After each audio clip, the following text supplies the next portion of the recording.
Hello, bonjour et bienvenue à tous dans votre podcast, l'heure des coachs. Je suis en compagnie, bien sûr, comme chaque semaine, de mon fidèle destrier, Mathieu. Salut Mathieu. On serait par saluer toutes les personnes qui nous écoutent, mais je ne saluerai pas Gary, car il vient de me traiter de cheval ou d'âne. Je ne sais pas trop ce que je suis censé être. Bah oui, mais un cheval, c'est bien parce que ça a 5 membres. Et ça, c'est un compliment. Ouais, et on ne fait pas d'un âne un cheval de course non plus. Donc, non. Bonjour Gary, je veux bien être ton acolyte, ton compère, ton comparse, mais en aucun cas je veux être ta monture. C'est important de le préciser. Donc, bonjour à tous, bonjour Gary, j'espère que tout le monde va pour le mieux. Voilà. Vous êtes bien sûr sur l'heure des coachs, le podcast des coachs sportifs. Et aujourd'hui, épisode un peu spécial. Ça doit être le 41e, 42e épisode, je ne sais plus. Je ne sais plus vous dire lequel serait le bon nombre. Et c'est un épisode spécial parce qu'on va faire une foire aux questions. On va faire une FAQ, comme on dit dans le jargon. Une question and answer, un Q&A. On a un groupe WhatsApp spécial justement qui s'appelle des TEP au succès. D'ailleurs, si vous n'êtes pas sur ce groupe WhatsApp et vous comptiez devenir coach et que voilà, passer les TEP, passer les tests d'exigence préalables, vous êtes en cours de formation, n'hésitez pas à rejoindre le groupe directement en lien. C'est le premier lien en commentaire, soit sur YouTube, soit sur Spotify directement. Donc allez-y, c'est gratuit, c'est 0 € et vous allez voir que c'est une communauté de futurs coachs très bienveillante, très sympa. Et justement, pourquoi j'en parle, c'est parce que les questions qu'on va avoir, j'ai demandé à nos futurs coachs dans ce groupe-là, des TEP au succès, donc ça tout est dit, de nous poser des questions sur les TEP, le coaching en général et l'après-diplôme. Donc là, je vais pouvoir poser quelques questions à Mathieu et Mathieu va m'en poser aussi. On a pu piocher dans notre groupe, on va dire, d'études, notre groupe qui nous apporte beaucoup de réponses et beaucoup de questionnements qu'on pourrait ne pas avoir. Donc c'est vraiment cool d'avoir ce genre de groupe-là. Donc n'hésitez pas à le rejoindre, c'est les premiers liens en commentaire. Mathieu, tu me poses la première question, je te pose la première question, on fait comment Shifumi? Je te pose la première question. Gary, comment on fait les bébés? Alors, ça dépend. Si vous voulez une fille, un garçon ou autre, ou la réponse D. Alors, les enfants, c'est dans les choux, et les femmes, les filles, c'est dans les roses, c'est important. Et comment on fait? C'est simple, c'est quand la rose rencontre le chou, et je plaisante. 2 minutes 30 et je suis totalement désolidarisé parce qu'on ne sait jamais. Donc, alors Gary, la première question, on va partir sur la question de Lucas. Donc, salut Lucas et merci d'avoir posé cette question. Qui avait une question niveau performance. Alors non, il dit niveau performance, ça va passer tranquille. Et il voulait savoir s'il y avait un entretien de motivation lorsque l'on passe les TEP. Et si oui, quelles seraient les questions types? Alors déjà, les TEP, c'est tests d'exigence préalable, donc c'est les tests qui sont faits, du coup là il parle de CQPIF surtout, donc le diplôme qui se fait entre 3 et 6 mois en France, là, qui va être renouvelé au mois de juin 2025 normalement, avec une autre maquette. Et maquette, faut pas dire ça en bégayant, c'est important. Donc est-ce qu'il y a un entretien? Alors oui, il y a un entretien de motivation. Donc il y a d'abord les tests à faire. Donc les tests, vous le connaissez, il y a du solitaire, de l'EP couché, défendre, épaulé jeté et du squat. Voilà, c'est les 5 exercices. Il faut faire 5 répétitions et il faut qu'ils soient bien faits avec un pourcentage du poids de corps. Ensuite, suite à cela, il y a un entretien de motivation, un entretien ou même ça dépend, culture générale ou de musculation, ce genre de choses. Moi, je sais que personnellement à Orléans, Romain, qui est coordinateur pédagogique, lui, va donner une fiche avec des questions un peu pêle-mêle avec voilà qui a gagné je sais pas qui a gagné les filières énergétiques, il a posé des questions pour voir un peu le niveau. Après ça sert à rien dans son cas parce que il est rarement à 25 étudiants, donc c'est souvent censé pour filtrer les gens, parce que du coup c'est 25 étudiants par session du CQP, donc ça sert plus à filtrer quand il y en a 26, 27, 30, 40, etc. Ça peut arriver, je suppose, mais dans le cadre d'Orléans, ça arrive rarement, il n'y a encore jamais eu plus de 25, loin de là, donc ça sert juste à quantifier la qualité du coach et du point de départ, quoi, et ça lui permet d'estimer le point de départ. Voilà ce que je peux dire sur ça. Mais je suppose que dans d'autres villes, les villes un peu plus grosses qu'Orléans, Paris, Marseille, Toulouse, Bordeaux, Lyon, ce genre de villes, Lille, je suppose que vu que c'est des villes où c'est plus grand, il y a plus de personnes qui veulent faire les TEP, donc je pense que ça sert plus à filtrer dans ces moments-là. Donc après, pour bien faire son entretien de motivation, il y a 3 axes, et ça j'ai noté parce que c'est une vidéo que je vais faire juste après notre petit épisode. 3 axes, c'est vraiment dans l'entretien de motivation, vraiment présenter qui es-tu, de pourquoi tu veux faire ça. pourquoi tu veux devenir coach sportif et pourquoi, dans quel, où est-ce que tu vas faire ton stage. C'est vraiment travailler son pitch pour que ça soit le plus idéal possible. Voilà. Je peux trop parler. Non, non, pas du tout. C'est important de donner tous ces axes-là. Toi, d'ailleurs, toi, tu as passé ton Dust. Est-ce que tu avais des TEP déjà en Dust? Non, il n'y a pas, hein. Non, moi c'est pas Dust, c'est Doug Staps. Ok, putain, tu rigoles pas, Donc toi, hein. c'est différent parce que le Dust MF, métier de la forme, c'est un diplôme vraiment à part. C'est universitaire, mais c'est à part. Moi, j'ai fait le cursus licence, j'ai pas eu la licence, mais quand tu valides la deuxième année, tu as un Doug Staps, c'est un diplôme quand personne ne parle, c'est un diplôme qui est relativement mort, mais c'est un diplôme qui vaut pour carte pro. Donc je suis totalement dans la légalité aussi, mais c'est un diplôme que personne ne parle et ça valide le fait d'être coach. Donc il faut le savoir aussi. Ah oui, carrément. Donc, il n'y a Et, pas. et j'ai pas passé des tests en STAPS. Alors on est en France, hein, un super pays. À mon époque, c'était tirage au sort. Tirage au sort. Et oui, tirage au sort, hein, l'égalité, hein, le social. Hein. Si vous savez pas, hein, la fac, c'est plutôt de ma main la moins forte. Hein. Donc la fac, c'est très politisé comme l'école en France. Donc ils veulent l'égalité des chances, donc tirage au sort. Hein. Sauf que moi, parce qu'il y a toujours une faille dans un système, vu que je faisais de la lutte au haut niveau, bah, je suis passé par le côté. Donc quoi qu'il arrive, je faisais pas de tirage au sort, j'étais pris directement parce que j'étais sportif de haut niveau. Sans avoir le sport en spécialité dans la fac. Tu vois un peu la quenelle.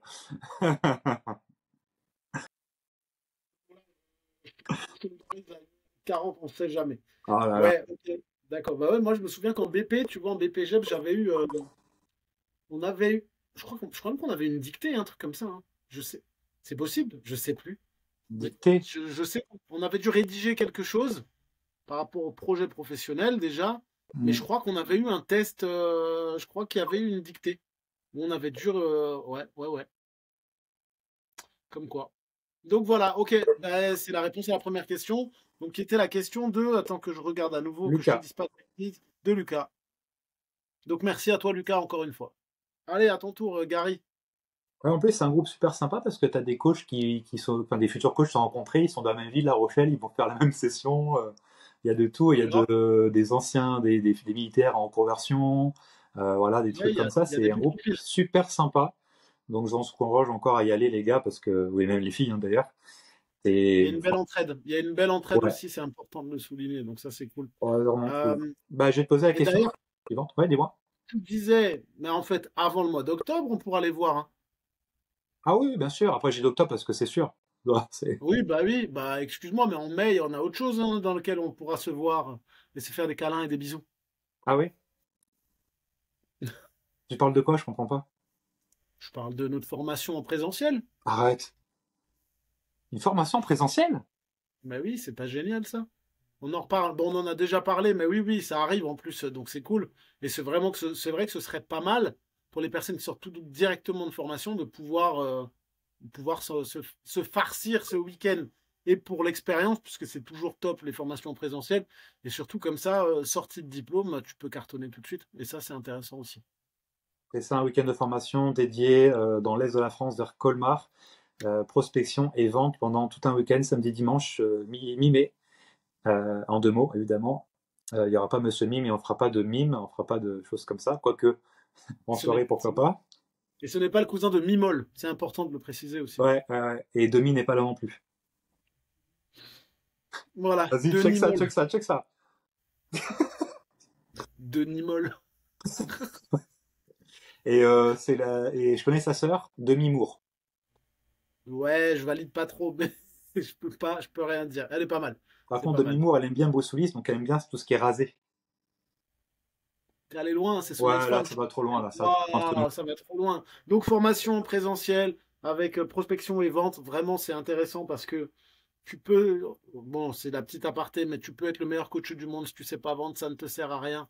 Et tu peux penser qu'en lisant seulement, tu sauras mettre en place, mais parfois, je pense que la pratique, elle est plus importante. Et le fait de pouvoir pratiquer pendant tout un week-end, ben, ça va permettre à des gens, même qui sont doués à la vente dans d'autres choses, mais pour qui ça peut pêcher, de pouvoir aller plus loin, quoi.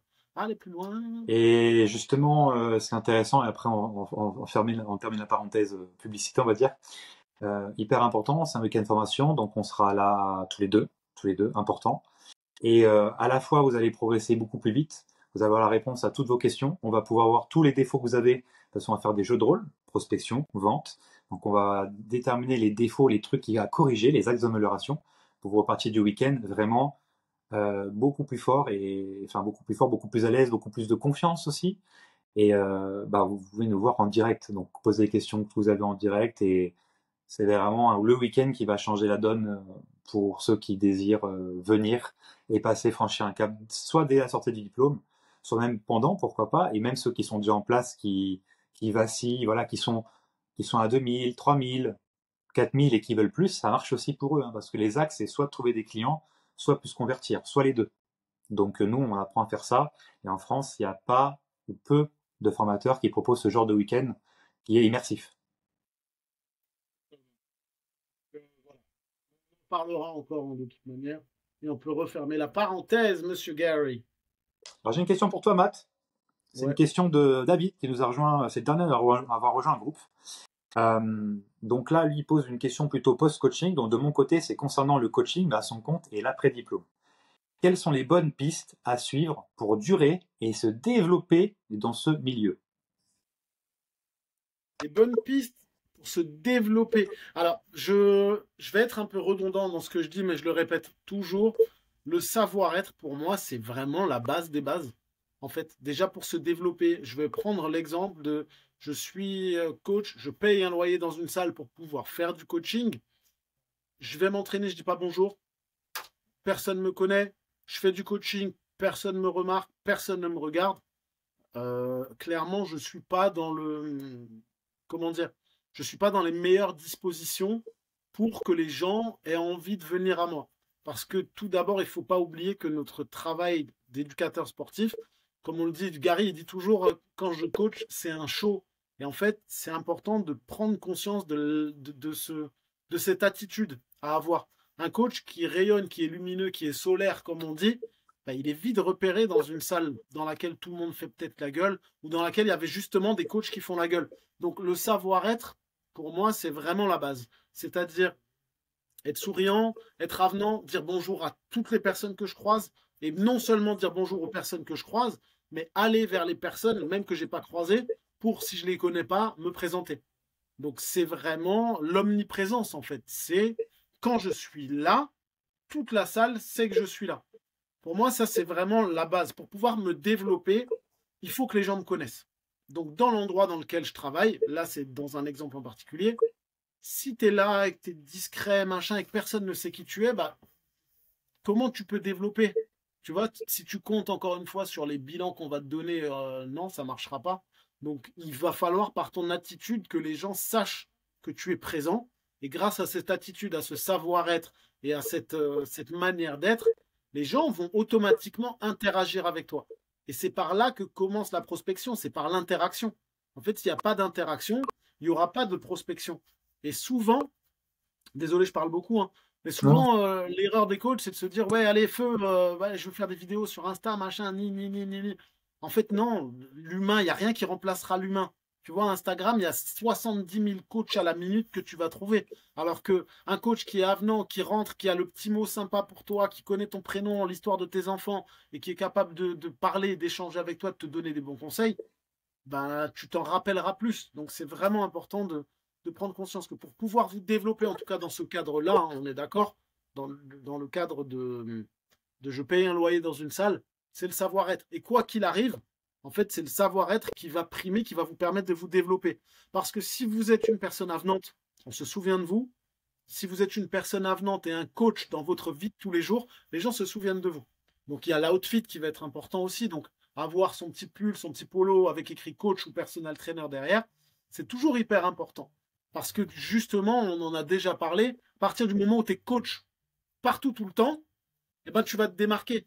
Tu vois, je suis avenant, je suis à la caisse du supermarché, j'ai mon pull coach, je suis avenant, je suis gentil. Bonjour madame, vous avez qu'un article? Je vous en prie, allez-y. Ok, là ça passe, tu vois.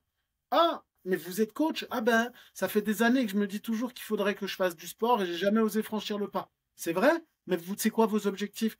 Ah d'accord, ce que je peux vous proposer, à la limite, on échange nos numéros de téléphone, on se pose tout de suite un rendez-vous, on confirme ça la semaine prochaine Et ensuite, ça vous permettra de tester. Je vous engage à rien, c'est juste pour voir où vous vous situez dans vos objectifs et si je peux vous accompagner d'une quelconque manière. Tu vois, ce que je viens de dire là, c'est un cas de figure qui arrive très souvent quand tu as la tenue qu'il faut et que tu as l'attitude qu'il faut. Tu vas à la boulangerie, tu vas acheter du pain, tu vas acheter de la viande, tu vas à la pharmacie. En fait, tu as toujours la possibilité de parler de ton métier parce que tu es avenant et tu es quelqu'un de gentil. Donc, tu peux toujours. Tu vois, la dernière fois, je prends mon exemple. J'étais chez Lidl. Désolé, je cite une marque, mais bref, on s'en fout, on n'est pas riche et célèbre. J'étais chez Lidl, j'avais mon pull coach et il y a une dame que j'ai laissé passer parce qu'elle avait 3 articles. Et dans ces 3 articles, il y avait un truc là de la marque Crivit de Lidl, une haltère et une montre connectée et je sais plus quoi. Et cette dame, je lui dis, mais madame, vous avez que 3 articles, je vous en prie, passez. Elle passe, elle me dit, ah merci, c'est gentil. Et en rigolant, je lui dis, ah bah ça y est, vous avez décidé de vous lancer à la maison. Elle me dit, oui, je veux essayer de m'entraîner un petit peu, c'est une de mes résolutions que j'aimerais tenir cette année. Donc tu vois, le icebreaker dont on parle en salle, tu l'as aussi à d'autres endroits. Et là, je lui ai dit, c'est vrai, mais vous, ça fait combien de temps que vous n'avez pas fait de sport? Ah, ça fait quelques années, machin, mais je vais m'y remettre. Je lui dis, bah écoutez, moi, ce que je vous propose, vous pouvez passer me voir, comme ça, je vous donnerai des explications sur comment utiliser votre haltère pour que votre montre connectée, elle puisse avoir les meilleurs résultats pour vous. Ah, mais vous êtes loin d'ici. Ben non, en fait, je suis à 5 minutes. Là, je suis juste sorti du studio pour acheter à manger et j'y retourne. Ah, vous êtes à côté, ben moi aussi. Et en fait, ça a donné un rendez-vous, tu vois, j'ai rendez-vous, c'est mi-mars, il faudra que je la relance pour pas qu'elle oublie. Mais tu vois, c'est juste pour dire que l'attitude, le savoir-être, le fait d'être un coach tout le temps dans ta vie, ça te permet réellement, et c'est hyper important de comprendre que c'est pas du fake ce que je dis, ça vous permet vraiment de développer votre clientèle ou au moins de poser quelques premiers bilans. Donc ça, c'est pour pouvoir développer votre activité. Le fait d'être coach tout le temps, à n'importe quel moment, peu importe où vous allez, et d'être avenant, bienveillant, dans la gentillesse, dans l'empathie, etc., vous n'aurez jamais aucun problème en étant comme ça pour pouvoir développer votre clientèle. Derrière, la question, c'était comment durer dans le métier, c'est ça? Oui, mais après, j'aimerais rebondir jusqu'à. J'ai une anecdote, j'en ai quelques-unes par rapport à ce que tu viens de dire, donc ça pourrait Bah vas-y, vas-y, amplifier vas-y. la force des choses. Après, en effet, la deuxième partie de la question, c'est comment se développer dans le milieu. Donc ça, on va la mettre en suspens pour après. Moi, j'ai 2 anecdotes. Tout le monde va faire ses courses en supermarché, hein, jusque-là, tout va bien. Enfin, quoique maintenant, il y a de plus en plus de gens qui vont au drive. Mais c'est important, tu vois, moi, je vais à Leclerc, c'est à côté de chez moi, tout ça. Et cette semaine, j'ai tenu la porte à une femme. Du coup, j'avais mon polo bleu. Alors du coup, je te disais l'anecdote, j'étais à Leclerc et j'ai tenu la porte à une dame d'une quarantaine d'années. Et en fait, vu que j'étais en polo coach, avec le gros coach dans le dos, je rappelle que coach est mieux que personal trainer, parce que coach, tout le monde le dit, personal trainer, absolument personne. Donc coach, c'est toujours plus pertinent, sachez-le. Donc si vous entrez dans une équipe marquée personal trainer, posez-vous des questions. Donc elle a vu coach dans le dos, elle a dit ah bah vous êtes coach. Je dis oui, oui je suis coach et ça, et en fait ça a amené un échange de numéros, de WhatsApp, etc. Là je discute avec elle pour pouvoir proposer un bilan, mais juste le fait de l'action d'avoir tenu la porte m'a ramené potentiellement un prospect, ça c'est sûr, quelqu'un d'intéressé. Et à Leclerc, j'y vais souvent, si ce n'est pas tous les jours. Il y a un rayon aussi anti-gaspi, tu sais, avec les dates courtes. Souvent il y a des gens qui fouillent, qui cherchent des trucs intéressants, machin. Et des fois j'arrive derrière, je fais ah, alors qu'est-ce qu'on a aujourd'hui? Enfin une phrase bête, hein. Pas besoin d'être un artiste du verbal pour pouvoir faire des trucs. Et les gens ils font ah, il y a pas grand-chose aujourd'hui. Ah ouais, il y a quoi d'habitude? Et après la conversation elle est lancée. J'ai eu des prospects comme ça, j'en ai eu un paquet. Et puis vu que je suis en bleu et les gens sont conditionnés au fait que le clair égale bleu, des fois ils pensent que j'y travaille. Donc la plupart du temps, c'est eux des fois qui viennent vers moi. Et après je leur dis regardez, regardez. Ah, coach. Ah ouais, c'est pas ici, mais on peut faire du sport ensemble si vous voulez. Bon, ça c'est. Donc en fait, Ça peut être de la drague. Ça peut être de la n'importe quelle drague aussi. occasion, après ça fait sourire. Tu dis ça à une vieille dame, elle va sourire. Tu vois. Et du coup, peu importe l'occasion, voilà. Et puis surtout, c'est vraiment le leadership, l'attitude qui va faire la différence. Si vous êtes quelqu'un qui est plutôt à tendance à suivre les autres, le coaching va falloir soit changer, de passer de suiveur à leader, soit de faire autrement ou autre chose. Parce que c'est vraiment le leadership qui va tout conditionner votre réussite ou votre échec. Mm. Et Voilà. moi, je rebondis juste là-dessus. et sur le fait que dans la population, déjà de la population française, mais la population tout court, les gens ont toujours eu pour objectif, passé un certain âge, de reprendre le sport.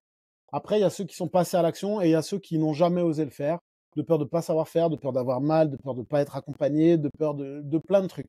Et il y a passé un certain âge, les gens, ils ont toujours eu un moment dans ta vie, quand tu es essoufflé en mettant tes chaussettes, de toute manière, tu vas à un moment te dire, il faut que je m'y remette, il faut que je fasse quelque chose. Mais soit il a fait un truc tout seul, il s'est retrouvé perdu, ça l'a gonflé, soit il a vu que bah, ça faisait mal et que c'était pas magique et ça l'a gonflé, ou il a vu qu'il connaissait rien, ça l'a gonflé. Il y a plusieurs facteurs qui font qu'il a arrêté. Ou en tout cas, quoi qu'il arrive, il a eu l'idée de s'y remettre. Et en étant dans la bienveillance, justement, dans l'attitude et dans le pôle au coach, eh ben, vous le ramenez directement à cette envie qu'il a eu de faire du sport et à ce besoin qu'il a eu de se remettre en forme. Et en ayant justement, voilà, exactement. En fait, tu lui enlèves ses œillères de merde, juste en lui tenant la porte parce que toi, tu as ton pôle au coach. Eh ben, putain, c'est vrai que j'ai toujours voulu faire. Ah, mais vous êtes coach? Eh ben, vous savez quoi? J'ai toujours voulu faire du sport. Après, Oui. on ne vous cache pas qu'il y a tous ceux qui vont vous dire oui, machin, mais finalement, ben, en fait, je peux pas parce que j'ai trop de travail. Mais il y aura toujours cette première démarche qui, très souvent, c'est ah, mais vous êtes coach, mais vous savez que j'ai toujours voulu me remettre au sport. J'ai un cas de figure récemment d'ailleurs. Je donnerai pas le contexte, bref, parce que j'ai pas envie de dénoncer la personne, mais justement une personne que j'ai vue dans un contexte différent, tu vois, ça peut être, voilà, bon, bref, on s'en fout. Ah, mais vous êtes coach? Mais en plus, je me suis dit qu'il fallait que je perde du poids. Et c'est vrai que ça peut être quelque chose d'intéressant. Ah bah ok, bah, je sors du rendez-vous avec cette personne, nanana, on se pose un rendez-vous, nous, tu vois. Je pose un rendez-vous, je te dis, ok, vamos, on y va. Eh ben, vamos, on y va. Rendez-vous posé. Première annulation, deuxième annulation, troisième annulation, quatrième annulation. À la quatrième annulation, la personne vient quand même, tu vois, donc c'est déjà bien, c'est qu'il y a quand même une démarche de venir. Derrière, donc la personne vient me voir, prend les renseignements, me dit ah ben je vais réfléchir, mais réfléchir à quoi en fait? Ah non, non, non, non, non, non, non. Et là, ça commence, tu vois, je le sens déjà, je me dis, ok, je vais pas chercher à faire le commercial. Ouais, c'est un manque de temps, mais peut-être, non, mais je vais regarder, je reviens vers vous la semaine prochaine, nanana, Faut que je regarde par rapport à mon agenda, alors que l'objection de l'agenda a été levée dès le début, hein, tu vois, en regardant le planning, parce que ça, c'est un truc que vous apprendrez aussi, de lever l'objection de l'organisation. Ah bah tu vois, là, en l'occurrence, dans le planning du studio, bah tu vois, tu arriveras à venir le lundi soir. Tu pourrais, ah mais oui, bah le mercredi aussi, je pourrais venir. Ouais, regarde là, le samedi, tu arriveras à venir, non? Ouais, et le dimanche, une semaine sur deux. Ça fait déjà 4 possibilités de venir t'entraîner. Et à la fin, c'est, ouais, mais en fait, ah, mais au niveau du planning, ça ira peut-être pas, machin. La personne, elle m'a trouvé toutes les excuses du monde. Mais, quand elle a su que j'étais coach, il y a quand même eu ce truc de, c'est vrai qu'il faudrait que je me remette au sport. Donc, à vous de rappeler à toutes les personnes qui ont voulu un jour se remettre au sport, que vous êtes là, que vous êtes la main tendue pour les accompagner. Et vous allez voir que peu importe la situation où vous êtes, comme je le dis souvent dans les podcasts, moi, les mariages, en général, un mariage égale au moins un coaching. Parce que quand tu parles avec les gens et que tu dis que tu es éducateur sportif, que tu es coach, il y en a plein qui vont te dire mais ça tombe bien, j'ai toujours voulu me remettre au sport. Ou mon mari s'est dit qu'il allait refaire du sport. Ou est-ce que vous prenez les adolescents parce que j'ai mon fils de 17 ans à qui j'ai dit qu'il fallait faire du sport, machin. Il y a tout le temps quelqu'un comme ça. Donc en vrai, vous avez une possibilité phénoménale de vous développer à l'extérieur en étant juste un coach tout le temps à l'extérieur. Et c'est ça, et c'est pas tous les jours qu'on rencontre un coach dans la vraie vie. Au final, un coach, ça reste quand même, on pense qu'il y en a partout, mais il n'y en a pas tant que ça. C'est plus difficile de rencontrer un coach dans la vraie vie que de rencontrer un plombier, un électricien, des métiers, on va dire, basiques. Ou même de rencontrer un militaire à côté d'une base. Tu vois, c'est plus difficile de rencontrer un coach. Donc quand ils en ont un, généralement sous la main, voilà, ils y vont à fond, quoi. Tu vois, dans leurs yeux. Oh, super! Ah, maintenant que je vous ai là, tu vois, c'est drôle. C'est souvent ça, hein. Ah ben vu que je vous vois, je suis la providence.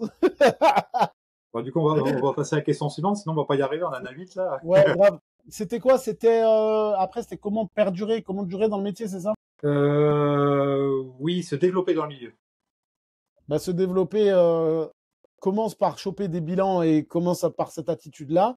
Et derrière, pour te développer, continue d'être un bon coach et fais vivre une expérience inoubliable aux personnes. Je te parle pas, ça va être con ce que je dis, il y a plein de monde qui vont pas comprendre ce que je dis, mais ça, c'est pas en faisant perdre 10 kilos à une personne qu'elle va se souvenir de toi. C'est quand tu vas lui montrer que chaque heure de coaching ou chaque séance de coaching avec toi, elle est unique et que la personne, elle va repartir en se disant, non seulement j'ai fait quelque chose pour moi, mais en plus j'ai pu échanger avec quelqu'un qui me comprend et qui me soutient, qui m'encourage. Et c'est ça qui va te permettre de développer.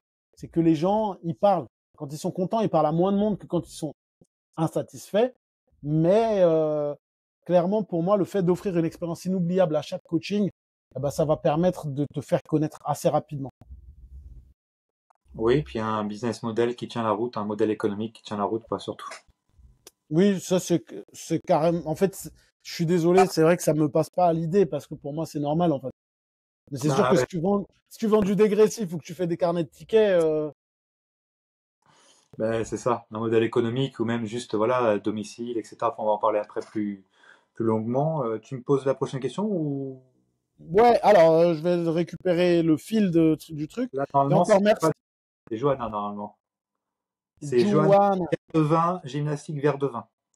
Ah ouais, ouais, je vois. Le message posé à 11h25. Comment trouver ses premiers clients et même le suivant quand on fait du domicile? Ah, c'est une bonne question, ça, c'est une bonne question. Donc déjà, dans ta question, on peut dire que tu vas déjà t'as un modèle économique qui va être le coaching à domicile, dans ce cadre-là. Tu vas parler Je dans le viens groupe. de voir la suite. La suite du message, c'est Oui, domicile ou dans son propre home gym, style la cave de Mathieu, alias la Batcave, la Matcave. Pa, pa, pa. c'est ça. Donc, bah, c'est intéressant, coaching à domicile. Dans un premier temps, bah, c'est d'abord que le cercle proche. Donc, ton entourage, mari, copain, copine, voilà, c'est d'abord ça qu'il faut s'en occuper. On a une formation d'ailleurs pour ça. Top. On a une petite formation pour ça où bah, Margot a pris justement et qui a gros succès. Faut que je t'envoie le screen d'ailleurs de Margot. La salle est ouverte il y a 3 jours. Grosse vente, très contente. Elle est très contente, Margot. Donc c'est la coach qui a pris notre formation justement comment faire tes 1000 premiers euros. Baisse le son. Et donc d'abord ton cercle proche, d'en parler à ton cercle proche, pourquoi pas aller en coacher gratuitement pendant 1 mois, 2 mois, 3 mois. 3 mois c'est idéal pour avoir des photos avant-après, un bon avant-après avec des. Tu fais ça à 2-3 personnes d'entourage ou 2-3 personnes que tu connais, un minimum, et gratuit, contre échange de photos avant-après et un témoignage. Comme ça, déjà, tu as de la preuve sociale. Parce que quand un coach il commence, ils oublient quelque chose de très important, c'est d'avoir de la preuve sociale. Vu que le coaching n'est pas un produit mais un service, c'est invisible par définition. C'est pas quelque chose que tu peux toucher.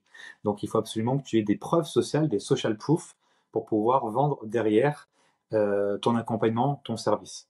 Donc c'est ça que je ferai dans un premier temps et après faire de bel outil marketing. Tu vois, nous on a le livret de vente, va pouvoir montrer au maximum de monde ce que tu es capable de faire, ce que tu peux faire par le passé et comment la personne peut arriver d'un point A à un point B sans difficulté, surtout avec l'accompagnement avec un coach sportif diplômé. Je dirais ça, et après, bon voilà, cercle proche, après le cercle de plus en plus, mais en tout cas, par rapport à la question qu'on a pu poser au tout début, qu'on nous a posé au début, c'est d'abord que le cercle proche. Donc c'est l'inverse que vous voyez sur les réseaux sociaux. C'est d'abord la vraie vie, le cercle proche, après les amis des amis des amis.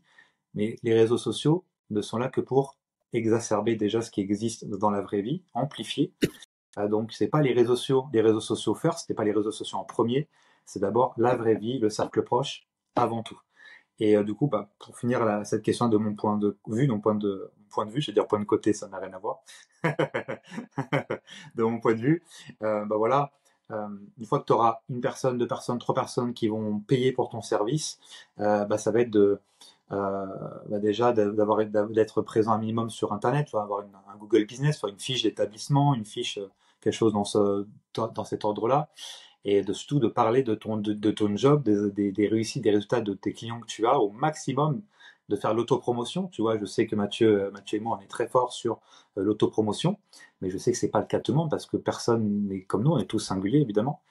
Et après, pourquoi pas, moi j'ai un coach, Alexis Appartenay, lui il filme chaque bilan qu'il a, chaque coaching qu'il a, il filme 5-10 secondes avec un petit montage voilà, explosif, et bah, ça fait le taf, c'est quelque chose que tu peux mettre après sur tes réseaux sociaux, ton réseau social plutôt, parce qu'avoir un c'est mieux qu'en avoir 10 000, et puis bah, pourquoi pas le présenter, parce que présenter ce que tu fais en coaching, ça lève une objection due à qu'est-ce qu'on va faire en coaching.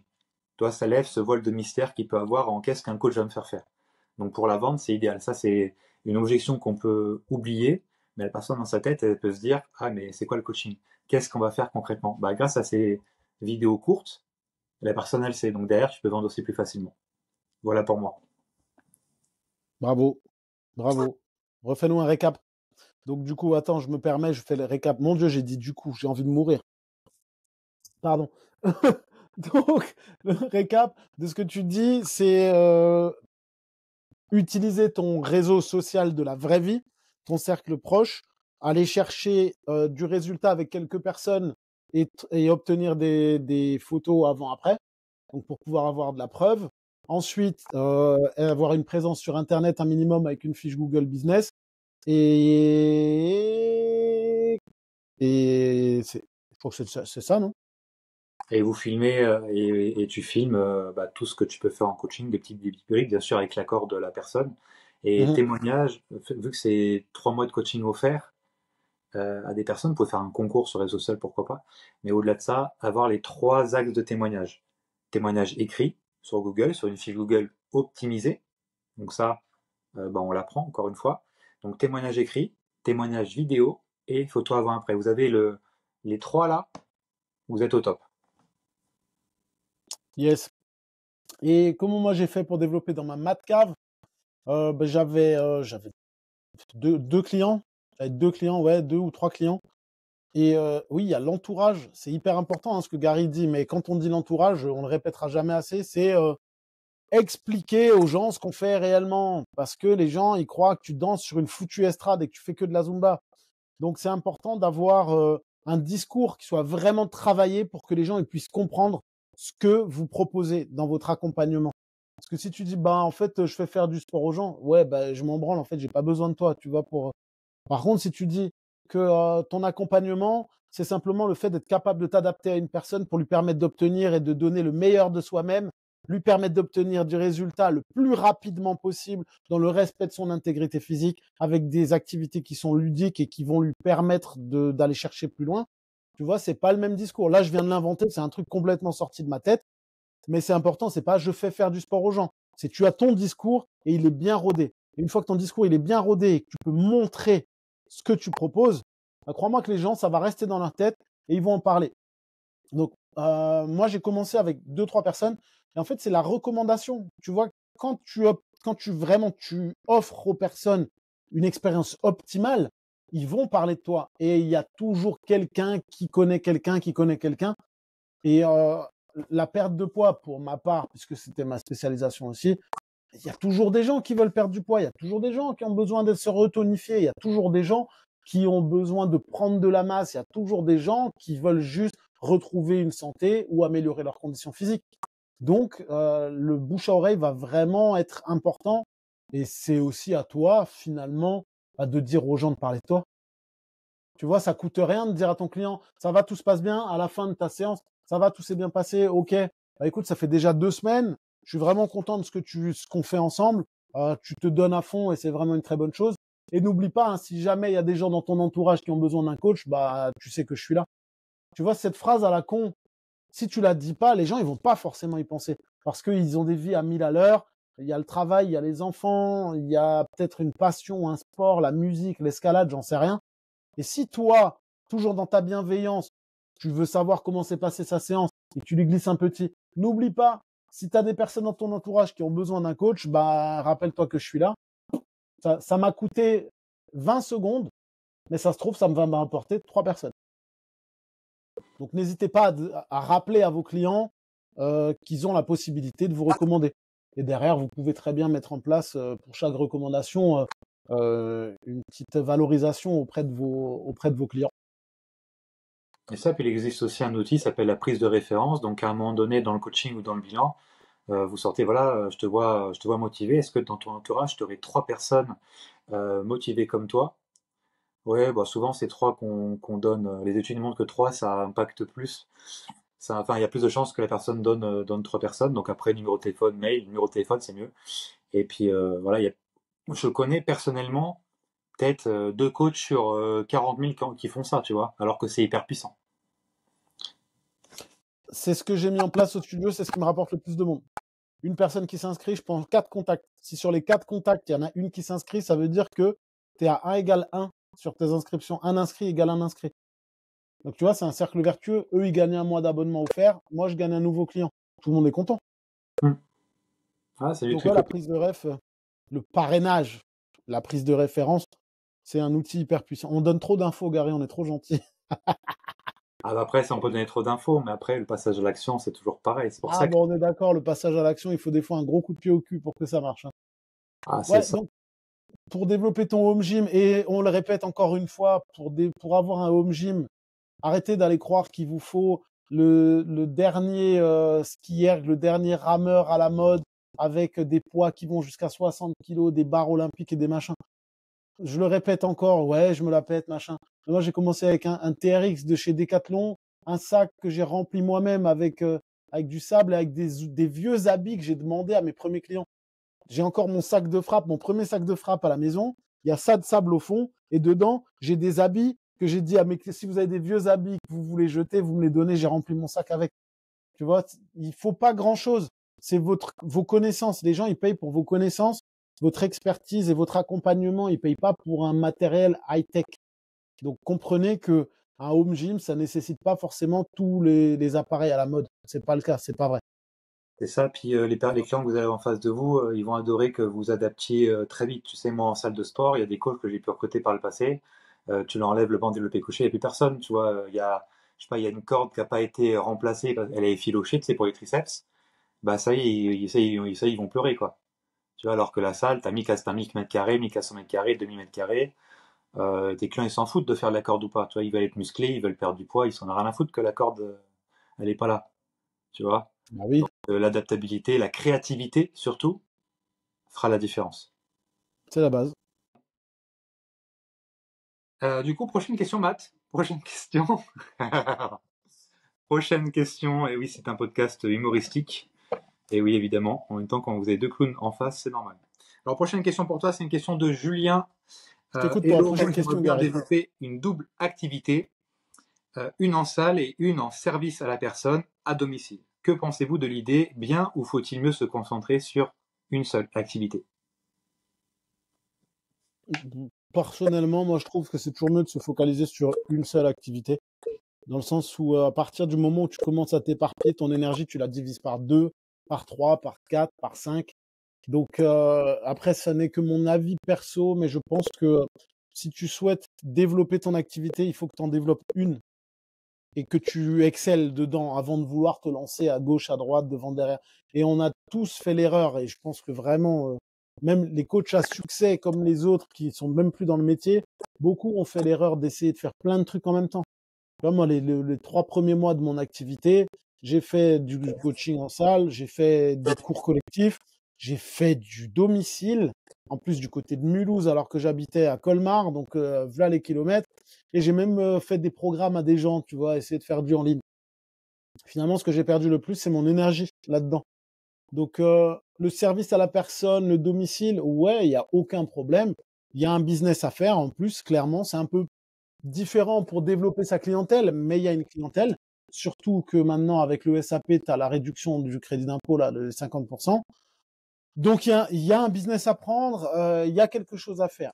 Maintenant, d'ailleurs, dédicace à Max. Tu te souviens de Max qui était avec nous en formation hypnose? Non, PNL. Bah, ouais, lui, il faisait que du domicile. Son business model, c'était du domicile. Il était frontalier, donc il travaillait avec des gens qui étaient en Suisse, etc. Lui, il cartonnait de ouf. Mais derrière, il faut pas oublier le temps sur la route. Il faut pas oublier les trajets, l'usure de ton véhicule. Il faut pas oublier qu'il te faut du matériel. Et il te faut parfois beaucoup de matériel en fonction de ce que tu proposes. Parce que c'est bien de faire du service à la personne et de travailler à domicile. Mais si tu te spécialises pas non plus dans le service à la personne à domicile, dans une activité spécifique, tu vas te retrouver à faire plein de trucs différents. Que ce soit de la perte de poids, de la prise de masse, du machin, du ci, du ça. Et donc, de ce fait, tu vas devoir avoir quand même pas mal de matériel. Donc, il faut vraiment voir ça. Maintenant, faire les deux en même temps, moi, je trouve que c'est perdre son énergie parce que, en fait, comme on dit, plaire à tout le monde, c'est plaire à n'importe qui. Et en fait, si tu fais tout, tu fais rien du tout. Bon, en tout cas, tu le feras pas bien. Autant être un spécialiste dans son domaine qu'un généraliste. Donc, fais le calcul, hein, regarde ton cardiologue, est-ce qu'il gagne plus que ton médecin généraliste? Oui, je pense. Parce qu'il est spécialiste. Voilà, c'est là-dessus que je m'arrête. Ouais, c'est ça, c'est se défocaliser, c'est un syndrome de l'objet brillant. Donc penser que voilà, c'est plus brillant à côté, et au final tu perds du temps et le temps ça se rattrape jamais. Et puis je peux vous dire aussi, j'avais fait un épisode bonus de podcast avec Benjamin, qui est coach à domicile à 100%. Je l'ai mis sur des coachs. Vous savez pas encore été le voir, je vous conseille d'aller le voir parce que c'est 1 heure et il donne tous les détails sur le coach à domicile et comment lui il a réussi en coach à domicile. C'est un coach à domicile qui fait que du domicile. Il fait 7 500 € en moyenne par mois que de coaching à domicile. Ça arrive à faire des mois à 10 000. Donc je vous conseille d'aller voir. C'est un épisode bonus. Il n'y a même pas un numéro d'épisode tellement c'est bonus. Donc je vous conseille d'aller le voir. C'est top. C'est un coach qui est dans l'Oise et il donne tout ce qui est crédit d'impôt, tout ce qui est sa personne. Il décrit absolument tout son parcours, pour tous les étapes où il est passé. Pendant 1 heure, je lui tire les verres du nez. C'est aussi simple que ça.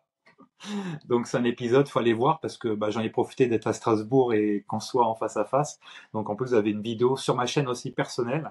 Vous me voyez en vidéo lui poser des questions sur un petit canapé, un petit hôtel 5 étoiles, 4 étoiles pardon, sympathique du côté de Strasbourg. Donc je vous conseille d'aller voir ça. Prochaine question, une question, je vais te la poser. David, donc David, encore une question de David du coup. Donc autre question, dans l'un de vos podcasts vous disiez qu'il fallait se spécialiser. Je suis passionné d'arts martiaux. La préparation physique de certains pratiquants est-elle possible en tant que coach sportif? Entre parenthèses, préparation en compétition, objectifs de performance, d'amélioration, etc. Ça répond ou pas à la question là? Si vous ne me voyez pas, je suis en train de secouer la tête et dire oui, oui, oui, oui, oui, oui, oui. Ah, mais c'est toi qui dois répondre à cette question, Gary. Allez. Alors oui, il faut se spécialiser. Donc merci à toi d'écouter le podcast déjà. Vous êtes de plus en plus nombreux, donc ça fait plaisir. Et tu nous as découvert par rapport à ça, donc c'est important de le souligner. Alors oui, il faut se spécialiser. Bon, la spécialisation, je vais faire une conférence bientôt sur le sujet. Donc oui, il faut se spécialiser. Et même maintenant, avant, j'avais un avis différent. Avant, je me disais, bon, il fallait se spécialiser au fur et à mesure, etc. Maintenant, mon discours, c'est totalement différent. Pour moi, il faut se spécialiser directement. Pour perdre de temps, le moins de temps possible, il faut se spécialiser direct pour se différencier. Au-delà de ça, après, il faut se poser la question voilà, passion d'arts martiaux, préparation physique. Dans arts martiaux, je suppose que c'est MMA, c'est du judo, c'est de la lutte, c'est un peu tous les arts martiaux possibles. MMA étant en vogue. Donc moi, j'ai des amis, des personnes que je connais qui sont spécialisées dans ça. Après, il faut être très bon, toujours pareil, pour vendre ce genre de service, ce genre de spécialisation. Il faut aussi s'assurer que derrière, il y a assez de personnes qui pourraient être intéressées, parce que des gens qui veulent perdre du poids, t'en as 10 000, t'en as plus que 10 000 d'ailleurs. Des gens qui veulent être meilleurs dans ça. C'est un public aussi qui peut être particulier. Il faut adapter son offre, avoir une offre irrésistible. Voilà, ça peut se faire, mais il va falloir travailler dur pour comprendre les attentes, pour comprendre le pricing aussi qu'il va falloir mettre par rapport à ce genre de public-là. Ton expérience de militaire peut aider beaucoup pour développer ce genre de public. Mais personnellement, moi je serais à ta place et le faire tout seul, ça serait très compliqué, même pour moi de le faire quand je débute, tu vois. Donc c'est ça les mais que je voulais dire, parce que c'est important aussi de dire aimer quand il faut. Donc ouais, là je me formerai direct parce que ça paraît loin d'être évident. Moi, je dirais que ouais, il faut toujours se spécialiser. Maintenant, comme disait Gary, attention à votre spécialisation, qu'elle touche suffisamment de public. Tu vois, si tu as une spécialisation. Alors moi, je vais coacher les athlètes de curling. Vas-y, amuse-toi, tu auras 3 personnes en France et il va falloir qu'elles viennent chez toi. Et le public des combattants, attention au projet Mbappé, là, le syndrome du projet Mbappé ou le projet McGregor maintenant, tu vois. Parce que vu que le MMA, c'est devenu un truc à la mode, et il y a tout le monde qui pense qu'ils vont gagner des 100 et des 1000. Donc, tu en as plein qui vont t'écrire. Moi, j'ai d'ailleurs un de mes meilleurs potes qui a un club de MMA. Et c'est assez marrant parce que souvent, il me dit, écoute, là, j'ai un combattant qui voudrait se remettre en forme. J'ai des combattants aussi, ça. Pour le moment, j'en ai aucun qui est allé jusqu'au bout du truc. Tu vois? Ils sont là, ouais, mais il faut que je me remette en forme, machin. On m'a dit que vous étiez un bon coach et tout. Est-ce que je peux venir chez vous? Est-ce que vous pouvez me faire une prépa physique? Ouais, d'accord, je te fais une prépa physique. Il y en a qui ont pris rendez-vous, ils sont jamais venus. T'en as d'autres, ils te disent je vais faire et finalement ils font pas, tu vois. Donc déjà, le moment où tu as des vrais combattants qui sont sérieux et qui te disent, OK, on s'y met parce que voilà, je suis appliqué, là, il y a quelque chose à faire. Mais tu en as 25 qui vont te dire, ouais, il faut que je fasse quelque chose et qui ne passeront pas à l'action. Et tu en as un qui va peut-être venir, quoi. Et j'ai envie de rebondir là-dessus parce que moi, le combat, la lutte, c'était mon sport. Et c'est un monde à part. Il y a plus, on vit dans le même monde, mais on a chacun dans monde à part. Et les sports de combat, c'est très particulier dans le sens où généralement, bah, c'est des personnes issues des classes populaires qui veulent, grâce au MMA notamment, changer de statut social en gagnant plus d'argent, en se tapant dessus, en gagnant plus d'argent. Parce que quand tu deviens une star, tu gagnes beaucoup d'argent. Donc le fameux projet Mbappé, mais enfin McGregor dans ce cadre-là. Et attention parce qu'aussi, quand tu es coach, le pricing, le milieu est différent. C'est-à-dire que les combattants ne combattent pas tous les mois, pas toutes les semaines, pas tous les week-ends, pas du tout même. Ils combattent, plus ils vont être bons. Bon, déjà, quand ils sont débutants, ils vont rien gagner eux-mêmes, donc toi, ils vont rien te donner parce que justement, c'est des gens qui ont la caisse populaire. Donc, ils ont déjà rarement de l'argent à te donner, tu vois. Donc moi, c'est ça le bémol, le gros bémol que je mettrais. Moi, personnellement, j'irai pas. Euh, et en fait, une fois qu'ils sont arrivés, PFL, UFC, KSW, voilà, les grosses fédérations, bah, soit ils vont te lâcher, soit aussi, bah, ça va être au pourcentage de ce qu'ils vont gagner. Donc souvent, le coach c'est 10%, préparateur coach c'est 10%. 10% de, je sais pas, dites-vous, hein, quand quelqu'un rentre à l'UFC, c'est 10 000. C'est 10 000 pour le combat et 10 000 de plus s'il gagne. Donc 10%, tu me diras, de 10 000 ou 20 000, bon, c'est cool, ça fait 10% de 10 000, ça fait 1000, et 10% de 20 000, ça fait 2000. Sauf qu'un combattant, un bon combattant, on va dire, qui y va, c'est tous les 3 mois, mais généralement, c'est plutôt un combat tous les 6 mois, donc deux combats par an, c'est entre un et deux combats par an, quoi. Donc au niveau du pricing, ça va être très compliqué si vous faites que ça. Vous allez avoir beaucoup de combattants, voilà, et surtout contractualisés parce qu'ils peuvent vous la mettre beaucoup plus facilement que la petite nana du coin. Donc c'est très piégeux, quoi. C'est ce que disait Daniel Warin, qui était Ouais. le coach de BSD. En fait, quand tu montes, après, tu as tendance à oublier les personnes avec qui tu es monté. Et c'est vrai que c'est un milieu particulier. Donc, c'est bien de se spécialiser. Et après, faut voir, tu vois, si c'est juste de la prépa physique en association et ce genre de trucs, il y a quelque chose à faire aussi. Parce que des associations pour le karaté et le judo, faire de la prépa physique et intervenir une fois par semaine dans différentes dassos et ce genre de choses, il y a quelque chose à faire là. Ouais. Par contre, si tu cherches à coacher, préparer physiquement des athlètes qui vont essayer d'aller grimper jusqu'au PFL ou jusqu'à l'UFC, c'est un peu plus compliqué. Ouais. Next question. Prochaine Je crois question, qu'on a débordé, hein, pas mal. Hein. pas grave, c'est cadeau. Enfin, si tu peux. Bon, je vais juste après aller expliquer l'entraînement du jour à ma cliente et mais t'inquiète, vas-y. Ok. Julien, en ce moment, je réfléchis également à mes offres. Je me demande ce qui faisait vraiment modifier la valeur. Est-ce le nombre de fois en présentiel, le suivi personnalisé, l'accompagnement complet en proposant par exemple la semi-nutrition? Trois petits points. Donc, qu'est-ce qui fait que la valeur du coaching aux yeux de la personne en face augmente ou stagne, diminue, quoi, grosso modo? Bah, le principe d'avoir différentes offres, je trouve que c'est déjà qui va permettre aux gens d'avoir un focus un peu plus important. C'est comme chez Starbucks, quand tu as différentes tailles de gobelets, tu vois. Le petit, le moyen et le grand, bah, l'objectif, c'est de te faire te dire, putain, le petit, c'est une arnaque, le grand, j'en ai pas besoin, mais celui du milieu, il est vraiment bien. Et bah, là, c'est exactement la même chose. Ton offre, si tu en as plusieurs, et bah, tu fais en sorte d'avoir le low ticket, middle ticket et high ticket. Et forcément, ben, les gens, ils vont se diriger vers, Celui que tu je te veux. le souhaite, le high ticket, mais ton objectif à toi, c'est de vendre du middle. Donc, selon moi, en tout cas, ce qui va leur permettre de se diriger vers ton offre, c'est de les mettre face au fait accompli. Tu as besoin de ça, pas de celle-là ou de celle-là, mais tu as besoin de ça. Et comme ça, tu le diriges, tu vois. Va pas à gauche, va pas à droite, viens au milieu, viens, ça va bien se passer, viens. Et après, l'expérience que tu proposes, encore une fois, c'est ce que tu proposes qui va être le plus important. Ce que tu proposes toi, je veux dire, hein. Le e-book, machin, et Zotby, voilà quoi. Non, c'est vrai, avoir une offre. Donc, moi, je parle de un pack, 3 gammes. Tu vois, entrée de gamme, milieu de gamme, haut de gamme. Le but étant de vendre le milieu de gamme. Donc, l'équivalent du middle, du middle ticket pour Mathieu. Et dedans, en fait, c'est utopique de se dire qu'en voyant une fois 1 heure par semaine vos clients, ils vont avoir du résultat, alors qu'il y a 168 heures dans une semaine. 1 heure versus 168, tu vois, c'est Compliqué, ouais. compliqué. Donc c'est pour ça qu'il faut offrir autre chose que des séances. Donc c'est du travail en amont, ça peut être, tu vois, en fait, l'idée du entrée de gamme, milieu de gamme, haut de gamme. Donc bien sûr, c'est vendre le milieu de gamme, tu vois. Donc le fait de faire ça, déjà, ça fait une mensualisation. Donc tu cours plus après les tarifaires, t'as le dégressif où tu cours après les gens, t'as des revenus en dents de scie. Là, chaque mois, c'est mensualisé. Donc chaque mois, tu sais que tu vas gagner tant d'argent de telle personne, et tes revenus vont faire ça. Ils vont rarement redescendre, ils vont pas redescendre à zéro ou très peu. C'est impossible grâce à ce système-là. Encore une fois, notre formation devient coach sportif à succès. Tout est dedans et c'est vraiment idéal pour pas perdre de temps. Justement, toi, par exemple, en reconversion, si tu veux pas perdre de temps, c'est vraiment dans lequel tu dois aller, quoi. Là, tu vas pas perdre de temps. Tu auras un process qui est mieux que 99% des coachs en France qui sont en place. C'est aussi simple que ça.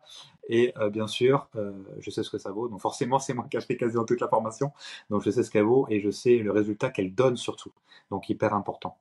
Euh, donc voilà, par rapport à ça, et l'idée du entrée de gamme, milieu de gamme, haut de gamme, c'est d'avoir voilà 3 items, 6 items, 12 à 15 items. Donc en fait, passer du simple, double au triple. Toi, pour pouvoir vraiment proposer, comme les gobelets Starbucks, petit, moyen, grand.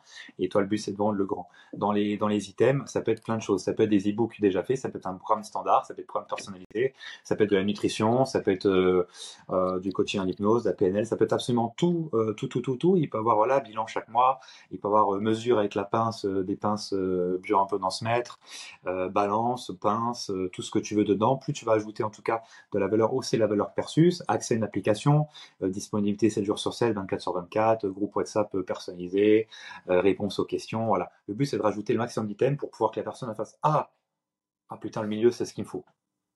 Et à partir de là, rien qu'avec ça, déjà ça fait un visuel de fou. La personne n'a pas besoin d'imaginer ah oui, il y a ça dedans. Non, non. Elle y va direct. Et en fait, au niveau du coaching et de la vente, c'est facilité fois 40 000.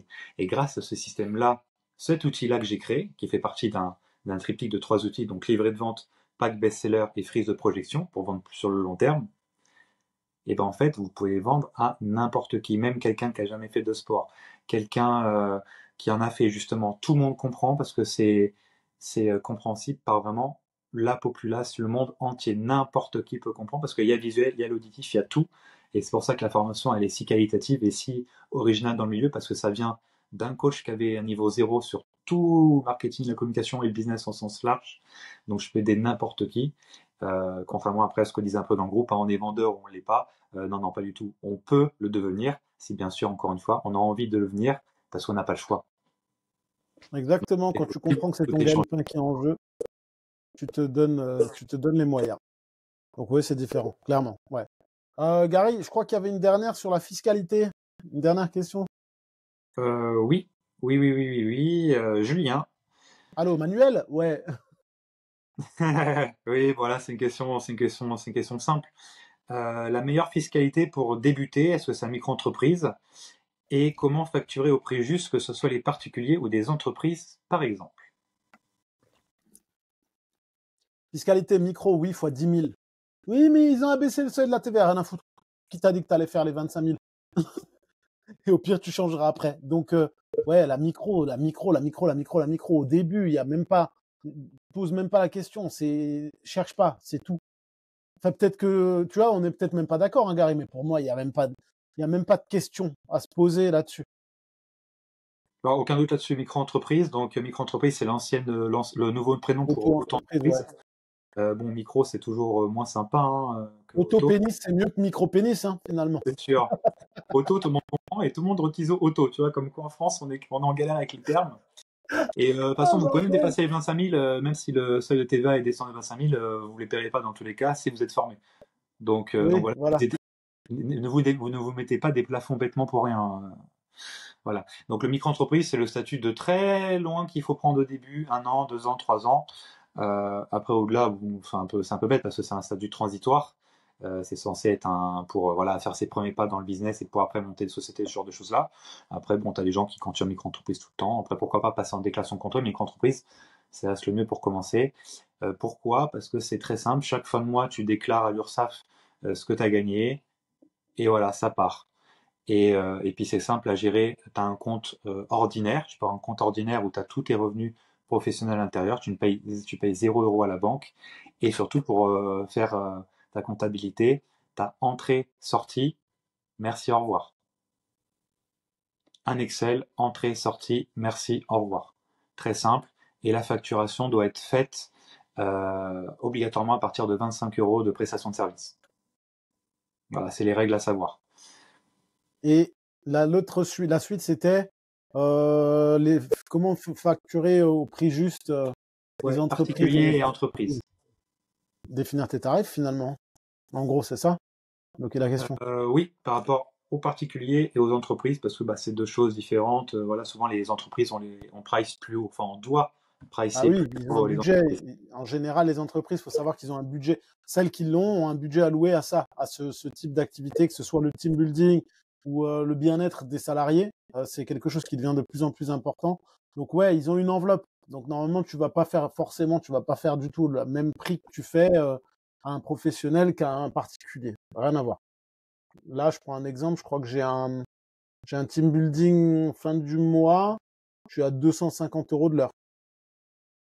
Tu vois, c'est gentil, mais c'est un budget que les entreprises, elles ont finalement. Et tu te dis, en une heure, tu gagnes 250 € pour coacher moins de 10 personnes, alors que c'est pas ça que tu fais sur un small group en temps normal, quoi. Oui, puis après c'est pareil, pour facturer plus haut aux entreprises. Tu vois, par chez moi, il y a Dior, bah, il y a des coachs qui ont facturé des sommes genre 50 € l'heure, quoi. C'est ridicule. Parce que justement, encore une fois, il faut que tu montes la plus-value à l'entreprise et surtout au gars qui prend la décision de payer dans la boîte. Donc, est-ce que c'est le RH? Est-ce que c'est le big boss? Est-ce que c'est le bras droit? Voilà, faut le déterminer. Est-ce que c'est un comptable? Voilà, faut déterminer la personne qui fait ça.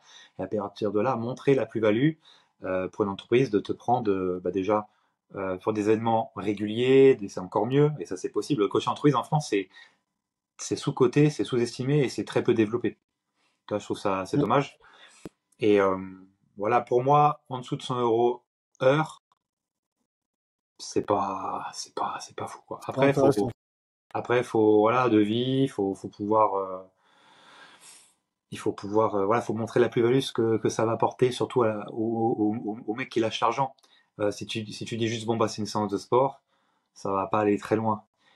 Par contre, si tu dis, bah voilà, les personnes qui vont venir en coaching de groupe, bah, meilleure dynamique, moins d'accidents de travail parce qu'ils vont être plus renforcés, moins d'arrêts maladie parce qu'ils n'ont pas envie de venir.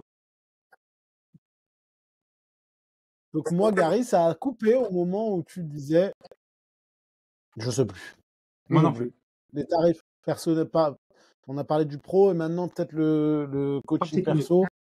Ouais, Ouais, je t'en prie. c'est marrant, mais tu vois, ce qui est marrant, c'est que toutes les questions finalement qui ont été abordées aujourd'hui, c'est des questions, et c'est important de le souligner aussi, qu'on retrouve, c'est des réponses qu'on va donner dans notre formation. Donc en fait, on a tapé juste, tu vois, Bah on oui, a oui. vraiment tapé juste parce que c'est exactement, on répond à toutes les questions qui nous ont été posées. Donc c'est cool, je me dis, c'est bien, on a fait un sans faute, bravo à nous, Gary, check. Euh, pour les particuliers, comment définir ces tarifs? Déjà, ne pas faire de tarifs à l'heure parce que bordel, ton temps égale de l'argent et ça peut être très vite chiant. Donc, faut trouver à la séance, voir éventuellement comment s'organiser. Après, il faut aussi regarder par rapport au prix du marché. Tu vois, le prix du marché, il va être un peu plus important, par exemple, à Paris. Mais attention, on le dira jamais assez, s'il vous plaît, n'allez pas brader vos prix parce que vous vous dites que c'est comme ça que vous allez avoir des clients. En fait, de un, vous n'en aurez pas plus. De deux, vous allez dénigrer tous vos collègues du milieu et vous faire détester par tout le monde. Ça va créer une inéquité sur le marché. Et vraiment, le fait de diminuer ces tarifs ou de faire du dégressif, ça ne va pas vous apporter plus de monde. En fait, le fait de vendre, de savoir vendre, ça va vous permettre d'avoir déjà des tarifs qui sont alignés avec ce que vous proposez. Quand on est aligné avec ce qu'on propose, on le vend plus facilement aussi. Et c'est important de se rappeler que quand on amène la plus-value, qu'on explique aux gens l'intérêt d'avoir recours à nos services, eh ben, en théorie, si tu sais augmenter la plus-value de ton truc, peu importe le tarif que tu donnes, tu sauras le vendre. Donc c'est important, pas de prix, pas de tarif dégressif, pas de tarif à l'heure. Les carnets de séance, tout pareil, si vous pouvez éviter, c'est mieux. Engagez vos personnes, parce que c'est la base. C'est que de toute façon, en moins de 6 mois, on n'atteint pas un objectif. 3 mois, pour moi, c'est de la merde. Pardon, je suis cru. Mais pour moi, t'engages quelqu'un sur au minimum 6 mois, parce que peu importe l'objectif qu'il a, de toute manière, il a besoin de 6 mois pour les atteindre. Donc pour moi, c'est ça. Regarde par rapport au marché sur lequel tu te situes. C'est important de faire un benchmarking, de voir la concurrence qu'ils propose, mais pas d'aller se dire, je vais regarder ce que propose la concurrence et je vais faire moins cher. En fait, non, c'est pas ça. Le but, c'est de s'aligner ou d'aller chercher justement un peu plus haut pour montrer qu'on est un peu plus haut de gamme que ce que proposent les autres et que notre service, notre accompagnement et que l'expérience qu'on va proposer, elle est plus intéressante. Ça, c'est mon point de vue, encore une fois. Ouais, surtout que par rapport au prix que tu vas mettre, tu vas attirer une certaine clientèle et plus tu vas faire bas, si les gens viennent chez toi parce que c'est moins cher que le voisin, bah c'est une clientèle de merde, hein. Parce qu'ils sont venus là pour le prix et pas pour la personne et pour l'accompagnement que tu fais. Donc ça marche dans n'importe quel business, hein. Il y a un coiffeur qui fait 10 € la coupe homme ou qui en fait 30, bah c'est pas le même public du tout, hein. On est d'accord. Ça n'a rien à voir. Et à un moment Ça n'a donné, rien à voir. et moi je peux te garantir que quelqu'un qui vient pour le prix, tu vas te tirer une balle très vite, hein, parce que ça va être une horreur le Il coaching. va, il, Horreur. il va très vite te faire chier, mais pour ce prix-là, non, non, non, mais en fait, vas-y, bouge. Va voir, va voir ailleurs. Ouais, mais à ce prix-là, bah, bouge. Va voir ailleurs. Va voir ailleurs, je te jure. Et ça, c'est énergivore, ce genre de personne. Ah, mais on finit 1 minute plus tôt, hein. Euh, j'ai commencé à 17h, il est 17h58. Ah ouais, je t'offre 2 minutes de rab. Ouais, mais j'ai payé pour 1 heure. Tu les vois, ceux-là, ou pas? Bah non du coup. Ah bah, en fait, bah oui, moi non plus, mais on les a connus. Non, on les a connus. Et c'est pour ça que de vendre à l'heure, ça fait chier, et que de vendre un prix, c'est encore pire, parce que si tu as les deux en même temps, c'est pire. C'est du temps de perdu et de l'énergie de bouffer. Et l'énergie, c'est ce qui nous permet de tenir sur une journée. N'oubliez jamais ça. Quand tu enchaînes 8 coachings dans ta journée ou 9 coachings, il va t'en falloir de l'énergie pour tenir. Même si toi, tu fais pas le sport, pour tout le reste, je vous garantis que c'est physique. Ouais, et d'ailleurs, si vous vous retrouvez dans cette situation, justement, vous avez beaucoup de personnes comme Mathieu vient de décrire, faut prendre un audit, les gars. Faut prendre un audit, les filles, parce que vous n'allez pas tenir longtemps avec ce genre de clients comme ça. Et je sais que beaucoup d'entre vous ont ce genre de clients. Prenez un audit, ça soit avec Mathieu ou moi, parce que ça peut pas durer. À un moment donné, vous allez exploser. Quand une personne vous paye, je sais pas, 200 € par mois, et qu'elle vous bouffe l'énergie de 10 personnes en vous payant que 200 €, faut savoir la supprimer, faut savoir la tège et autre chose. Grave. Mais il faut arrêter. Voilà. Dès qu'une personne vous traînez les pieds pour y aller, c'est que c'est le moment de terminer. Ouais. Votre santé mentale, elle a pas de prix. C'est hyper important de prendre conscience de ça, quoi. Ouais, j'en avais un. Ouais, mais tu sais, à ce prix-là, mais en fait, moi, à chaque fois, je disais, mais c'est pas moi qui t'ai dit de payer. Mais tu sais, si c'est dérangeant, pas. Ouais, mais tu sais, ma femme, elle m'a encore dit, hein, putain, le coaching, il est passé ce mois-ci. Et elle t'a dit quoi? Ouais, elle m'a dit c'est cher. Ah, bah écoute, tu t'as qu'à arrêter, hein. Moi, c'est pas moi qui t'ai dit de venir, hein. Déjà, du moment, c'est la femme qui paye pour l'homme, déjà, c'est plus mal. Non, c'est genre le compte commun, mais elle m'a dit c'est cher. Ah, d'accord, d'accord.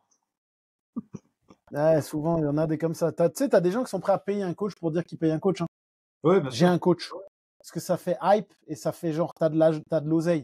En fait, Mhm. à partir du moment où tu cherches à avoir des signes ostentatoires de ta richesse, ça veut dire que t'es pas riche. Ouais.